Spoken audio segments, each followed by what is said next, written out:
이스라엘은요, 출애굽한 이후에 시내산에 도착해서 약 1년 동안 머물렀습니다.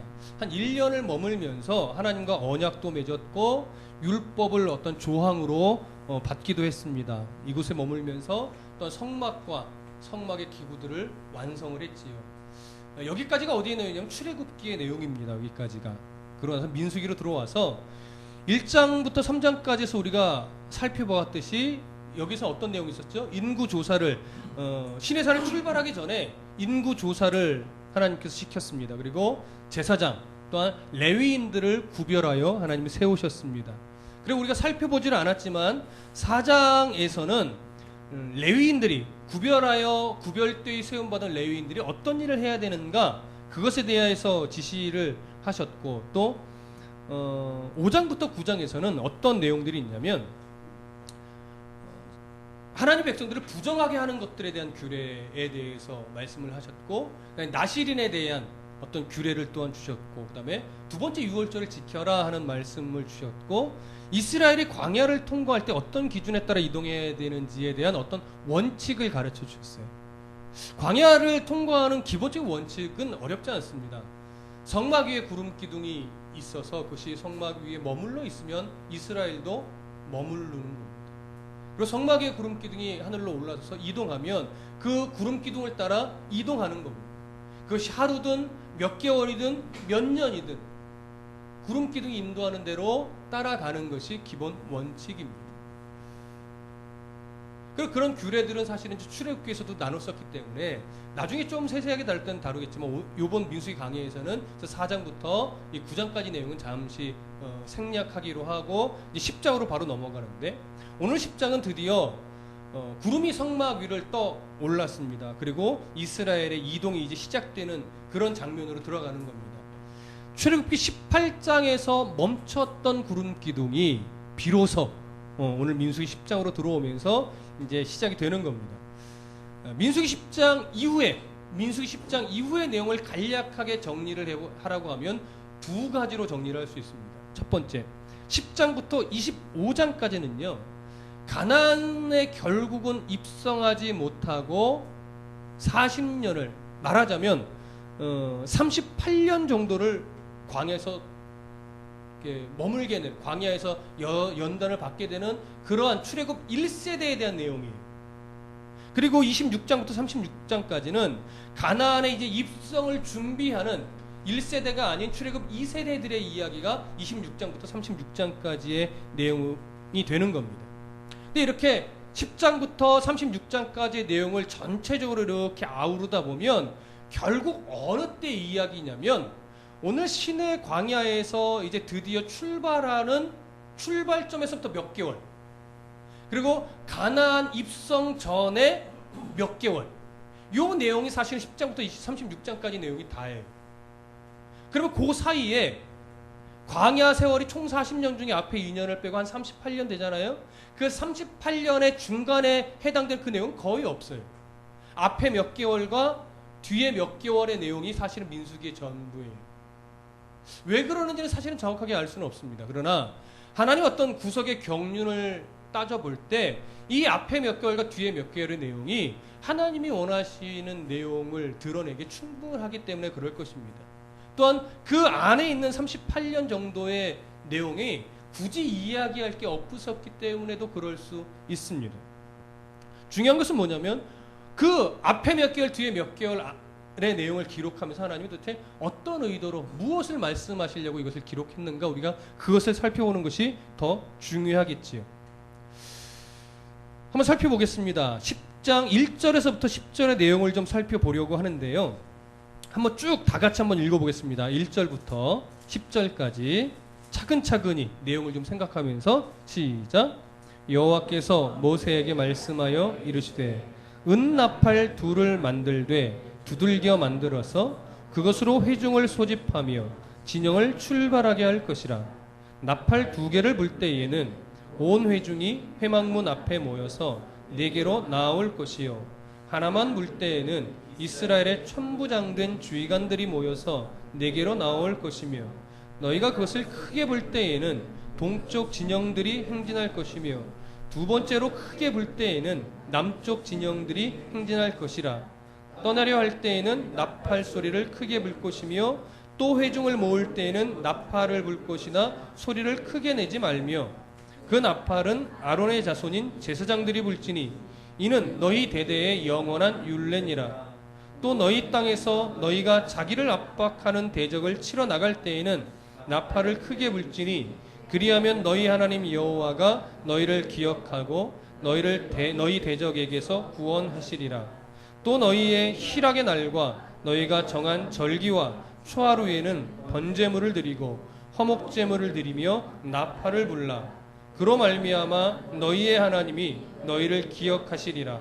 나는 너희의 하나님 여호와니라. 아멘. 여기 보면 내용이 어렵지 않아요, 그렇죠?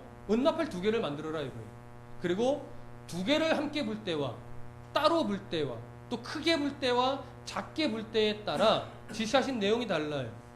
온 회중들을 모으기도 하고 때로는 지도자들만 모으기도 하고 때로는 동쪽 진영이 먼저 출발하고 그 다음에 불면 또 남쪽 진영이 출발을 하고 전쟁에 임할 때는 나팔을 크게 불기만 하면 하나님이 임하실 것이다. 기억하실 것이다. 이 얘기예요. 몇 개 되지 않습니다. 그렇죠? 여러분 한번 생각해 보십시오. 그 당시 고대 근동의 문화 속에서 원래 나팔은 어느 용도로 주로 쓰여졌을까요? 나팔. 그렇죠. 나팔은 주로 전쟁이에요.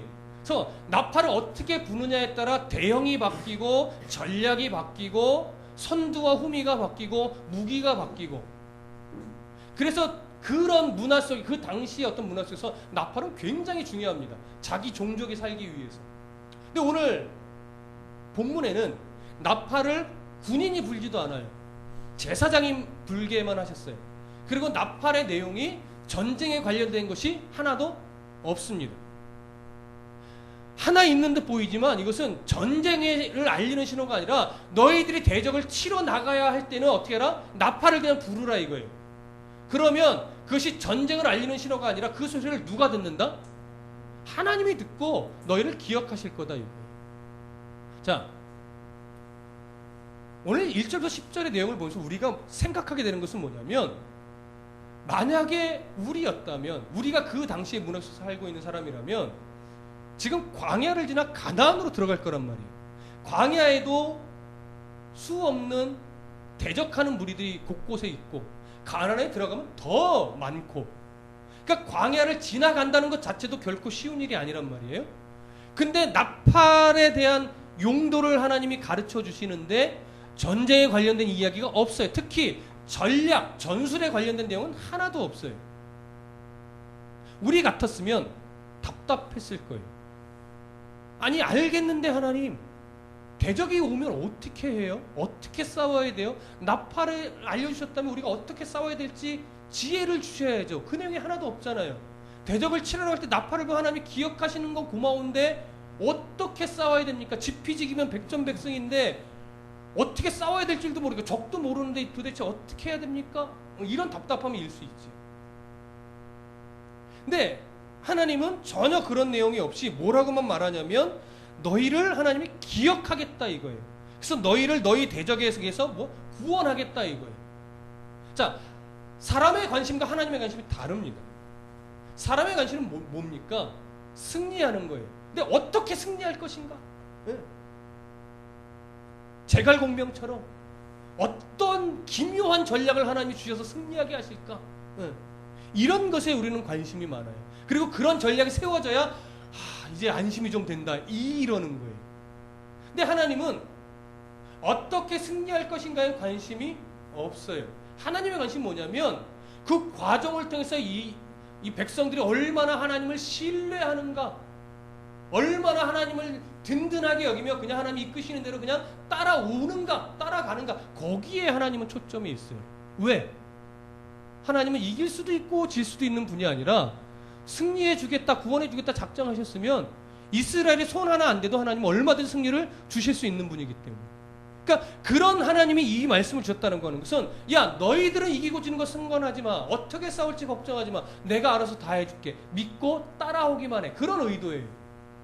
근데 이스라엘은 뭐 할 수 있죠? 답답할 수 있는 거죠. 물론 아직 여기에 이스라엘이 답답해했다 이런 게 있는 건 아니에요. 그러나 무엇을 보면 알아요? 뒤에 이어지는 역사에 나타나는 흔적들을 보면 이스라엘이 그런 모습들을 답답해하고 있었음을 우리는 볼 수 있습니다. 그러니까 우리가 오늘 여기서 깨달아야 될 것은 뭐냐면 어떻게가 아니라 승리를 주시겠다고 약속하신 하나님의 약속하신 하나님, 그 약속하신 하나님을 우리가 믿고 의지하여 두려워하지 않고 걱정하지 않고 따라갈 수 있느냐? 그게 이스라엘의 힘이에요. 근데 마찬가지로 그런 자세가 오늘 우리의 힘입니다.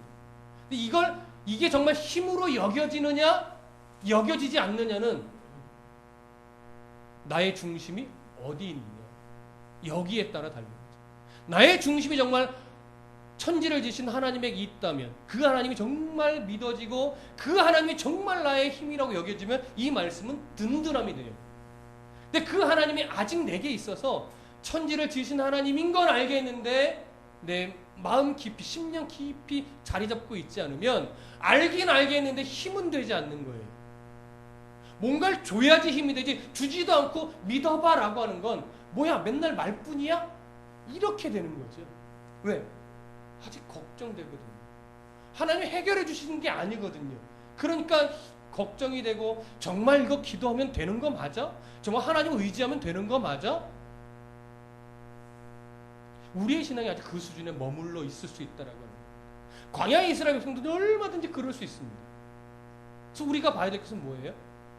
구원해 주시겠다, 너희를 기억하겠다 하신 그 하나님이 내게 힘이고 그건 진리다라고 하는 걸 내가 시인하고 인정하고 정말 가슴으로 그걸 받아들이고, 그 받아들임을 이제 이스라엘 역사 속에서 우리가 찾아가는 겁니다. 아 정말 그렇구나, 정말 그렇구나. 이스라엘 역사 속에서 찾고 우리의 삶에 적용하여 확인하는 삶이 필요한 거죠.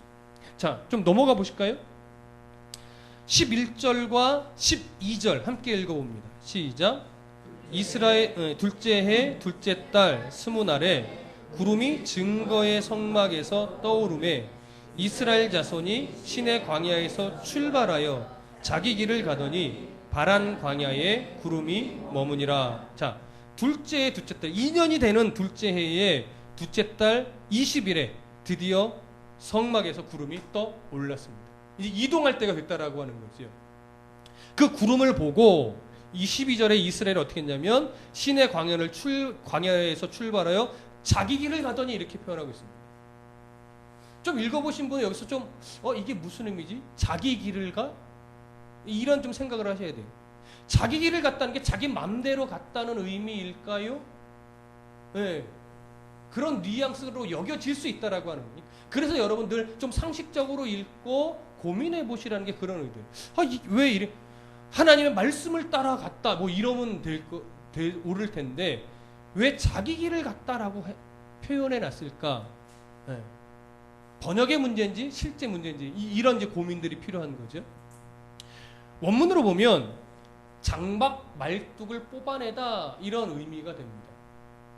이것들이 당시 문화적으로 이게 새롭게 번역을 해보면 뭐냐면 각각 맡은 소임에 따라 진을 거두고 떠날 채비를 했다 이런 의미가 되는 것이죠.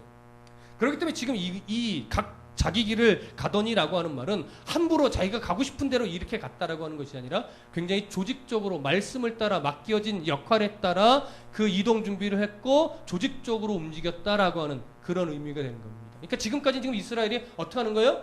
잘하고 있는 거예요. 지금까지는. 그래서 어디를 갔다고 되어 있어요? 바란 광야에 가서 구름이 머물렀다고 얘기를 합니다. 이 말은 바란 광야가 첫 번째 도착 지점이라는 말은 아니에요. 왜냐하면 바란 광야에 도착했다라고 하는 것은요, 민수기 12장 26절에 나와요. 근데 그 앞에 몇 군데를 거치냐면 11장 3절에 보면 다베라엘에 먼저 도착을 해요. 그리고 11장 34절에 가보면 기브롯 핫다와에 도착을 해요. 그리고 거기서 어디로 출발하냐면 11장 35절에 보면 하세롯으로 갑니다. 그래서 하세롯을 거쳐서 잠시 머물렀다가 하세롯을 떠나서 어디로 가냐면 12장 26절에 바란 광야에 도착하게 됩니다.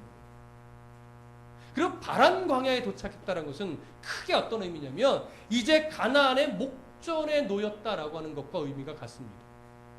바란 광야에서 이제 조금만 더 올라가면 거기에 이제 가나안 접경 지역에 나와요. 가데스 바네아라고 하는 곳인데 이제 조금만 건너가면 이제 가나안 땅이 그곳이 나오는 거예요. 근데 이제 나중에 우리가 민수기를 보다 보면 알겠지만 그 가데스 바네아에서 어떤 일을 하죠? 하나님 앞에 대적하는 일을 합니다. 그로 말미암아 그 사건으로 말미암아 이스라엘이 결국 유턴하게 됩니다. 가나안을 넘어가지 못하고 38년을 어디서? 광야에서 돌아다니게 돼요. 그게 출애굽 1세대의 모습이에요. 그렇기 때문에 지금 바란광야에 왔다는 것은 드디어 거의 다 왔다, 목적지에 가까이, 이런 의미가 되는 겁니다. 그래서 오늘 보면 11절 12절은요 바란광야에 도착하기까지 어떤 표제처럼 제시된 어떤 그 소 제목처럼 제시된 구절이라고 봐도 괜찮습니다. 그러고 나서 이제 이어지는 14절부터 28절인데요. 14절부터 28절 쭉 한번 읽어보시죠. 함께. 자, 한 목소리로 읽겠습니다. 14절부터 시작. 선두로 유다 자손의 진영의 군기에 속한 자들이 그들의 진영별로 행진하였으니 유다 군대는 암미나답의 아들 나손이 이끌었고 이사갈 자손 지파의 군대는 수알의 아들 느다넬이 이끌었고 스불론 자손 지파의 군대는 헬론의 아들 엘리압이 이끌었더라. 이에 성막을 거듭해 게르손 자손과 무라리 자손이 성막을 메고 출발하였으며 다음으로 루벤 진영의 군기에 속한 자들이 그들의 진영별로 출발하였으니 루벤의 군대는 스데울의 아들 엘리술이 이끌었고 시므온 자손 지파의 군대는 수리삿대의 아들 술루미엘이 이끌었고 갓 자손 지파의 군대는 루엘의 아들 엘리아삽이 이끌었더라. 고앗인은 성문을 메고 행진하였고 그들이 이르기 전에 성막을 채웠으며 그 다음으로 에브라임 자손 진영의 군기에 속한 자들이 그들의 진영별로 행하였으니 에브라임 군대는 암미웃의 아들 엘리사마가 이끌었고 므낫세 자손 지파의 군대는 부다술의 아들 가말리엘이 이끌었고 베냐민 자손 지파의 군대는 기드오니의 아들 아비나탄이 이끌었더라. 다음으로 단 진영의 군기에 속한 자들이 그들의 진영별로 행진하였으니 이 군대는 모든 진영의 마지막 진영이었더라. 단 군대는 암미사다의 아들 아히에셀이 이끌었고 아셀 자손 지파의 군대는 오그란의 아들 바기엘이 이끌었고 납달리 자손 지파의 군대는 에난의 아들 아히라가 이끌었더라. 이스라엘 자손이 행진할 때에 이와 같이 그들의 군대를 따라 나아갔더라. 아멘. 읽기에도 힘든 그런 구절입니다. 도대체 여기서 무슨 은혜를 받아야 될 것인가? 그쵸? 읽기는 읽었는데 헷갈리기만 하고. 여러분 읽으면서 여러분 조금 이상한데 이런 거 느끼셔야 돼요. 뭐가 이상합니까? 눈빛을 보아하니 전혀 캐치를 못하신 느낌인데 뭐가 좀 이상하셔야 된다니까요. 힌트 2장과 관련해서 볼 때 민수기 2장과 연결해서 볼 때 좀 이상해야 돼요. 여러분 민수기 앞으로 한번 가보세요. 2장에 여러분 혹시 메모 하셨거나 이런 설교 들을 때를 보시면 2장에서 각 지파가 성막을 중심으로 어디 위치해야 되는가를 기록하면서 출발 순서를 정해줬습니까? 안 정해줬습니까? 정해졌죠. 민수기 2장에서 어떻게 돼 있죠? 첫 번째, 어느 진영이 먼저 출발해요? 유다 진영이. 두 번째는요? 루벤 진영이. 세 번째는요? 그 다음에 레위 지파예요. 레위 지파는 세 족속과 제사장과 모세가 다 속합니다. 그 다음에 네 번째는요? 에브라임 진영. 다섯 번째는 단 진영이에요. 그렇죠?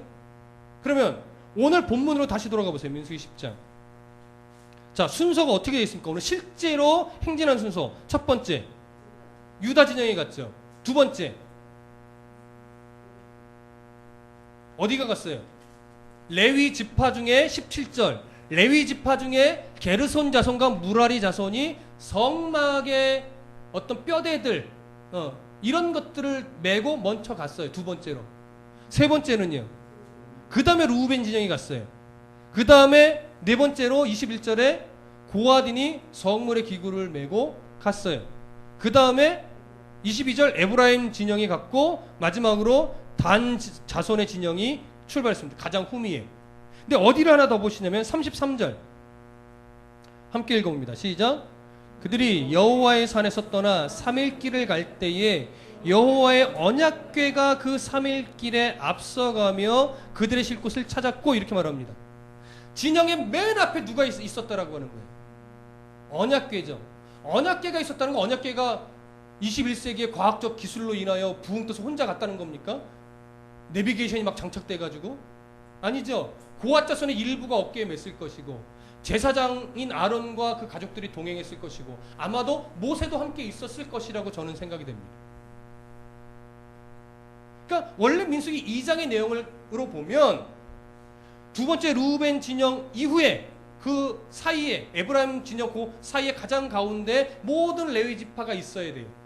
근데 실제로 출발하여 떠난 건 내용이 살짝 달라요. 자, 저를 보세요. 그러면 하나님의 말씀을 어긴 걸까요? 종종 하나님 앞에 이것이 불순종의 시작이었다 이런 느낌의 표현을 갖고 있는 분도 있지만 성경이 그거에 대해서 책망을 합니까? 안 합니까? 안 하죠. 그리고 33절에도 3일길에 앞서가며 그들의 뭘 찾아주셨어요? 쉴 곳을 찾아주셨어요. 불순종이었으면 이럴 리 없죠. 34절에도 그들이 진영을 떠날 때에 낮에는 여호와의 구름기니 그 위에 덮였었더라. 계속 함께해 주셨어요. 분노하거나 진노하거나 화내시거나 책망하는 구절이 없단 말이죠. 그래서 쉽게 이것을 불순종이다라고 보기가 어렵습니다. 그러면 어떻게 이해하는 것이 옳으냐라고 볼 때 하나님이 주신 기본 원칙을 따릅니다.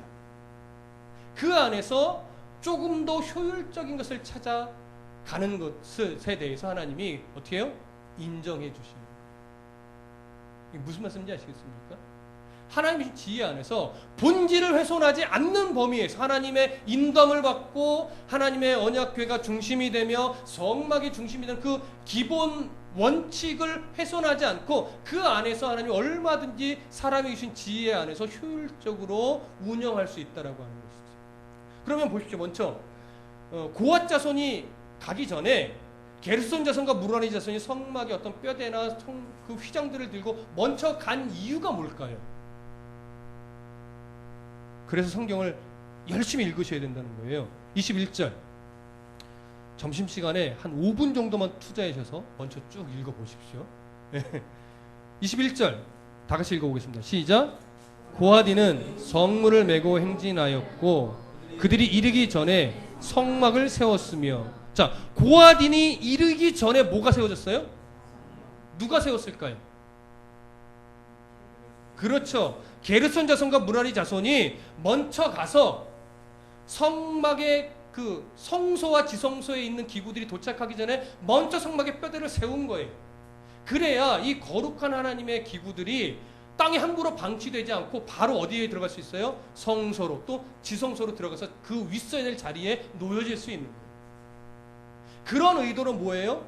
게르손 자손이 유다 지파 다음에 먼저 출발을 한 겁니다. 이해되시죠? 그리고 언약궤가 가장 선두에 유다 지파보다도 선두에 유다 진영보다 선두에 선 이유는 학자들은 공히 그렇게 이야기를 합니다. 모세가 그리고 아론이 하나님보다 앞서가지 않게 하기 위한 의도로. 그러니까 마치 부적처럼 언약궤가 앞서가면 힘든 일이 안 생기겠지 이런 차원의 내용이 아니라 우리가 하나님보다 앞서가지 말자. 하나님을 뒤따라 하나님이 이끄시는 대로 따라가자. 네, 그런 의도로 언약궤를 가장 앞세웠을 것으로 공이 이야기를 합니다. 저도 그 의견에 동의를 합니다. 그렇기 때문에 오늘 이 순서가 달라진 이 내용은 결코 불순종의 내용이 아니라 하나님이 주신 기본 그 하나님을 따라가는 기본 원칙 안에서 얼마든지 신앙적인 지혜를 발휘하여 효율성 있게 운영해 나갈 수 있다라고 하는 거죠. 이게 쉽게 적용하면요, 여러분 예배할 때에 사도신경을 먼저 해야 됩니까? 그리고 주기도를 꼭꼭 해야 되고 어떤 뭐죠? 그 헌금은 몇 번째 순서에 하는 게 옳은 걸까요? 이런 것들이 없다라고 하는 거예요. 예배가 하나님 앞에 바르게 드려져야 될 본질들, 하나님 앞에 예물드림, 말씀이 선포됨, 우리의 기도, 하나님 높인 찬송, 이런 것들이 당연히 있어야 되는 거예요. 근데 그런 것들이 교회마다 효율적으로 하나님 앞에 더 바르게 운영되기 위해서 순서는 얼마든지 바뀔 수 있는 거예요. 때로는 뭐가 더 들어갈 수도 있고 때로는 뭐가 더 빠질 수도 있는 거예요. 그렇죠? 예배 전에 사도신경 안 하면 이단입니까? 예배에 말씀이 없으면 이단일까요? 애매하죠. 애매하죠. 네. 이렇게 얘기할까요? 예배에 설교가 없으면 이단일까요? 찬송과 기도가 있어요. 설교는 없어요. 이단일까요? 애매하죠. 그래서 분별력이 있어요. 본질이 때로는 이런 식의 말싸움으로 인해서 본질이 훼손되는 경우도 참 많아요. 성경이 뭐라고 하고 우리가 예배 가운데 지켜낼 것이 무엇인가, 이런 것에 대한 분별력. 예배학 시간이 아니니까 그걸 제가 정의를 내리지는 지금 않을 건데, 그런 식의 내용이라는 거예요. 기본 하나님이 주신 원칙 안에서 얼마든지 효율적으로 운행할 수 있는 것, 그런 것들. 근데 이런 것들이 전통이라고 하는 그 어떤 이름 하에서 이거 안 하면 이단 막 이렇게 무 자르듯이 막 잘라내면서 이렇게 어떤 그냥 전통만 지키는 이런 식은 좀 위험하다고 하는 것이죠. 그러니까 우리가 그러면 안 됩니다. 굉장히 그렇게 되면 그냥 전통에 매인, 그래서 공의만 살아있고 사랑이 없는 그런 에베소 교회처럼 될 수 있어요. 좀 그래서 우리가 좀 신앙에는 어떤 좀 본질 안에서의 유들이라고 해야 될까요? 좀 제가 갑자기 표현할 좋은 단어가 선택이 안 되는데, 무슨 느낌인지 아시겠죠? 그런 효율성 있게 지금 운영을 하고 있는 겁니다. 자, 그러면 이 29절에서부터 32절을 좀 읽어보시죠. 29절에서 32절 함께 읽습니다. 시작. 모세가 모세의 장인 미디안 사람 루엘의 아들 호밥에게 이르되 여호와께서 주마하신 곳으로 우리가 행진하나니 우리와 동행하자. 그리하면 선대하리라. 여호와께서 이스라엘에게 복을 내리리라 하셨느니라. 호밥이 그에게 이르되 나는 가지 아니하고 내 고향 내 친족에게로 가리라. 모세가 이르되 청하건대 우리를 떠나지 마소서. 당신은 우리가 광야에서 어떻게 지칠지를 아나니 우리의 눈이 되리이다. 우리와 동행하면 여호와께서 우리에게 복을 내리시는 대로 우리도 당신에게 행하리이다. 자, 출애굽기에서 모세의 어떤 장인이, 출애굽기 2장에 보면 장인이, 출애굽기에 보면 모세의 장인 오지요. 모세가 잘 하고 있는지 와서 보고 무슨 지혜를 주는 사건이 있죠. 천부장 백부장에 대한 어떤 지혜를 모세에게 주는 그런 내용이 기록되어 있죠. 아마 그 모세의 장인이 이때까지 있었던 것 같습니다. 근데 이제 시내산에서 출발해서 떠나려고 할 때 모세가 뭐라고 말하냐면 우리와 동행해 주십시오. 그러면 하나님 우리에게 선대하는 대로 당신에게도 하나님이 복을 주실 것이고 우리가 선대하겠습니다. 그랬더니 처음에는 나는 내 고향으로 가는 게 더 낫겠어. 근데 그 두 번째로 다시 그래도 같이 가시죠. 하나님 복 주실 겁니다. 그렇게 요구를 하고 갔는지 안 갔는지에 대한 내용은 사실은 없어요.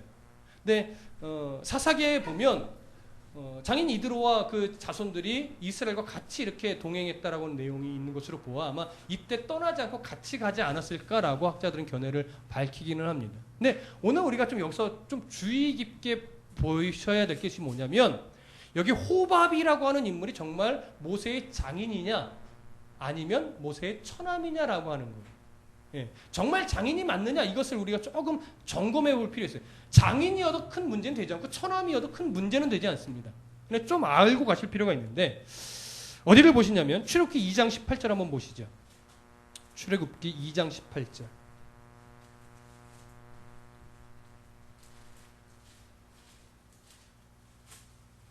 출애굽기 2장 18절. 자, 함께 읽어봅니다. 찾으신 분들 시작. 그들의 아버지 루엘에게 이를 때에 아버지가 이르되 너희가 오늘은 어찌하여 이같이 속히 돌아오느냐. 자, 모세의 장인의 이름, 시보라의 아버지의 이름이 뭐라고 되어 있어요? 루엘이에요. 그쵸? 루엘. 그 다음에 출애굽기 3장 1절 함께 읽어봅니다. 시작. 모세가 그의 장인 미디안 제사장 이드로의 양떼를 치더니 그 떼를 광야 서쪽으로 인도하여 하나님의 산 호렙에 이름에. 자, 모세의 장인 이름을 또 뭐라고요? 이드로. 르엘과 이드로라고 이렇게 표현하고 있어요. 그렇죠? 몇 가지 불리는 이름이 있는 것 같아요. 근데 오늘 본문으로 다시 돌아오면 모세의 장인을 뭐라고 말합니까? 미디안 사람 르우엘의 아들 호밥, 이렇게 말을 하고 있어요. 분명히 앞에 출애굽기에서 장인의 이름이 뭐였죠? 르우엘이었어요. 그리고 이드로였어요. 근데 오늘은 장인을 르우엘의 아들 호밥이라고 이야기를 합니다. 이상하죠? 그래서 어떤 학자는 르우엘, 이드로, 호밥이 똑같은, 장인에 대한 똑같은 말이다, 각기 다르게 표현했을 뿐이다, 이렇게 얘기를 하고, 어떤 학자는 아니다, 모세의 장인의 이름은 르우엘과 이드로고 호밥은 장인이 아니라 처남이다, 이렇게 이야기를 합니다. 근데 처남이라고 보는 근거, 이유는 뭐냐면 이 호밥이라고 하는 이 단어가요, 히브리 단어가 호텐이라고 하는 말인데, 이것은 결혼으로 맺어지게 된 관계를 말합니다. 그러니까 아내의 어떤 가까운 친족들을 일컬어 호텐이라고 해요. 그래서 가장 기본적인 뜻은 장인의 의미가 분명히 있고, 넓게는 오빠에 대해서도, 더 넓게는 할아버지에 대해서도 이 단어를 사용할 수가 있어요. 그러니까 그렇기 때문에 이 호밥을 장인의 이름으로 보기보다는 처남의 이름으로 보는 것이 오히려 문맥상 더 자연스러운 거지. 예. 왜냐하면 여기 있는 보면 르우엘이라고 하는 이 이름 자체가 누구의 이름이기 때문에? 장인의 이름이기 때문에. 그래서 르우엘의 아들 처남인 호밥으로 이해를 하는 것이 오히려 더 문맥상에는 자연스럽다라고 하는 것이죠. 그러나 이 호밥이 그냥 장인의 이름이라고 해도 전체를 이해하는 데 있어서는 큰 문제는 되지 않습니다. 예. 그렇게 이해를 하시고, 그러면 왜 이 얘기를 했냐면, 그렇다면 이제 중요한 것이 뭐냐? 그럼 모세는 왜 처남에게 혹은 장인에게 왜 동행해 줄 것을 요청했을까요? 자, 오늘 성경에 그 이유를 뭐라고 말할까요? 31절 함께 읽어봅니다. 시작.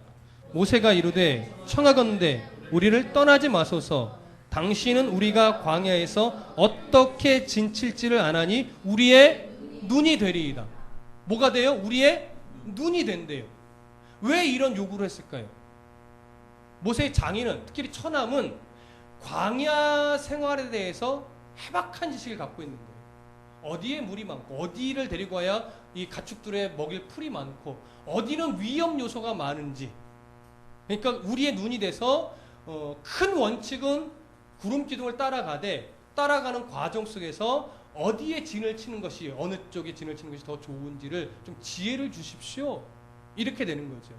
그러니까 여기서 우리가 보여야 될 것은 뭐냐면, 이런 이유로 처남을 같이 가자고 요청을 했고 하나님의 복을 주실 겁니다 라고 이야기를 하면서 같이 가자고 얘기했던 이 모세의 말이 하나님 앞에 정당한가, 이게 순종, 하나님 앞에 옳은 것인가 아니면 불순종인가 라고 하는 거예요. 여러분들 어떻게 생각하십니까? 이게 쉽지 않습니다. 근데 문제는 뭐냐면 성경에 이것에 대한 책망에 대한 뉘앙스가 전혀 없다라고 하는 거예요. 책망의 뉘앙스가 없다라고 하는 것은 이 내용을 하나님이 그래도 뭐 하셨다? 인정하셨다라고 하는 의미가 되는 거죠. 왜냐하면 하나님을 따라가고 하나님의 인도를 받는 것을 기본 원칙으로 하면서도 그 안에 사람의 지혜를 발휘하는 것에 있어서는 하나님이 인정하신다라고 하는 거예요. 왜 이 이야기를 할 수 있냐면, 좀 전에도 얘기했지만 모세의 장인을 통해서 무슨 지혜를 얻었었죠? 천부장 백부장을 세우면서 행정을 좀 효율적으로 할 수 있는 지혜를 허락하셨고, 그것을 하나님이 책망하지 않으셨어요. 인정하셨단 말이에요. 그런 것을 볼 때 기본 하나님의 인도함을 받는 기본 원칙 안에서 사람의 지혜를 발휘하는 거예요. 왜? 모든 사람의 지혜는 누가 내셨습니까? 하나님이 내셨어요. 과학, 의술, 여러 사고의 어떤 그런 것들, 자기들은 내가 잘나서 내가 공부를 열심히 해서 그런 지식이 획득되어지고 뭔가를 만들어내는 것처럼 여기지만 그 지혜의 근본마저 누가 내신 거예요? 하나님이 내셨기 때문에 그런 지혜들을 효과적으로 발휘해서 쓰도록 하나님이 뭐 허락하셨다라고 우리는 이해할 수 있는 거예요. 그게 정답이라는 건 아닙니다. 그러나 이것이 무엇과는 대조되냐면 사사시대로 들어가서 가나안 땅으로 들어가서 하나님의 명을 어기고 자기의 지혜를 발휘한답시고 가나안 거민들을 쫓아내려 했음에도 불구하고 쫓아내지 않고 일석이조라는 의도로 그들을 노예로 삼고 농사기술을 배우려고 했던 그런 얄팍한 지혜는 하나님이 인정하셔야 안 하셔요? 그건 이미 뭘 떠난 거예요? 하나님의 말씀에 순종하는 기본 원칙을 떠난 지혜이기 때문에 그런 지혜는 하나님이 인정하지 않는다라고 하는 거예요. 하나님이 주신 복을 나눠주고 하나님 주신 은혜를 함께하는 것은 그 은혜 안에서 같이 효율적 있게 지혜를 사용하는 것은 옳으나 하나님 원칙을 깨면서까지 내 그 지혜롭게 행동한다고 하는 것은 하나님이 인정하시지 않는다라고 하는 것이죠. 그런 차원에서 볼 때는 어느 정도 인정이 간다라고 하는 거예요. 그래서 청을 했고 그래서 함께 했던 것으로 보여지고 그럼에도 불구하고 오늘 성경은 어떻게 정리를 하느냐 33절 34절 다시 한번 읽어볼게요. 시작. 그들이 여호와의 산에서 떠나 3일 길을 갈 때에 여호와의 언약궤가 그 3일 길에 앞서가며 그들의 쉴 곳을 찾았고 그들이 진영을 떠날 때에 낮에는 여호와의 구름이 그 위에 덮였었더라. 그 처남이 함께 동행을 했는지 안 했는지 정확하게 알 수는 없으나 동행했더라도 그리고 동행하지 않았다 하더라도 그들의 쉴 곳을 찾아주신 분이 누구예요? 하나님이. 호밥이 찾은 게 아니라고요. 성경은.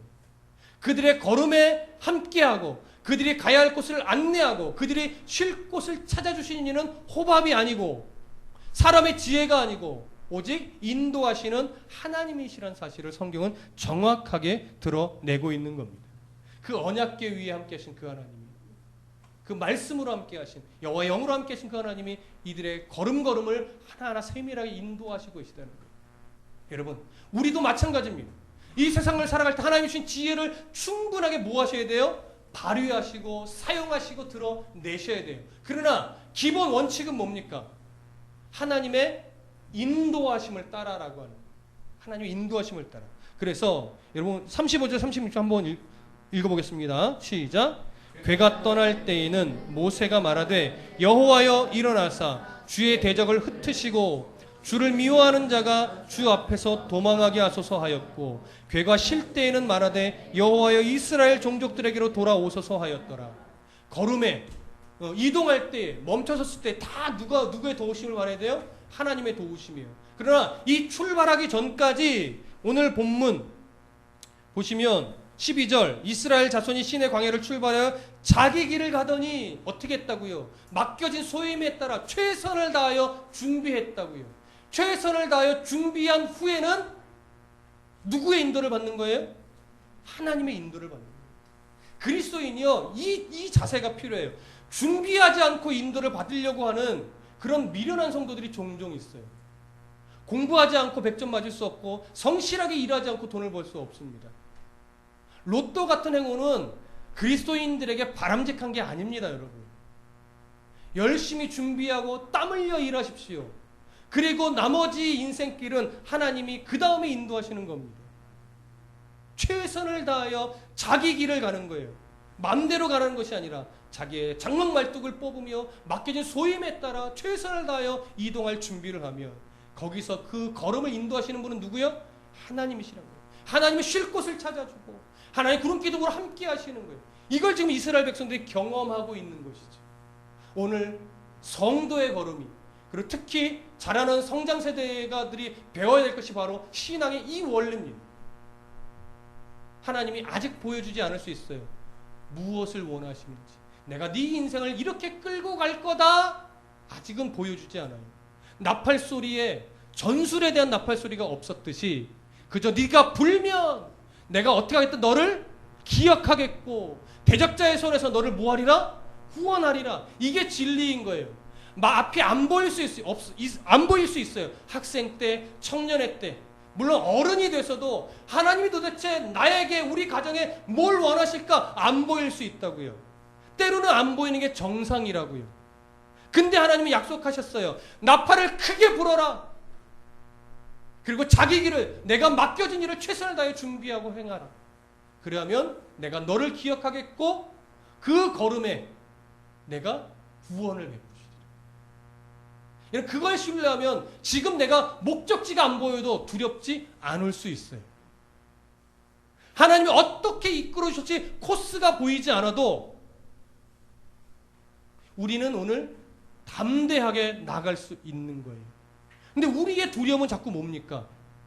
나팔을 불었는데 하나님이 안 보여주시는 거죠. 나팔을 불었으면 전략 전술을 쫙 보이게 해서 요렇게 가면 되겠구나를 알려주시면 이제 알겠는데 그 전략 전술을 안 보여주시거든요. 다만 이렇게 해요. 내가 너를 사랑한다. 믿고 준비하고 기다리고 때로는 열심히 달려가라.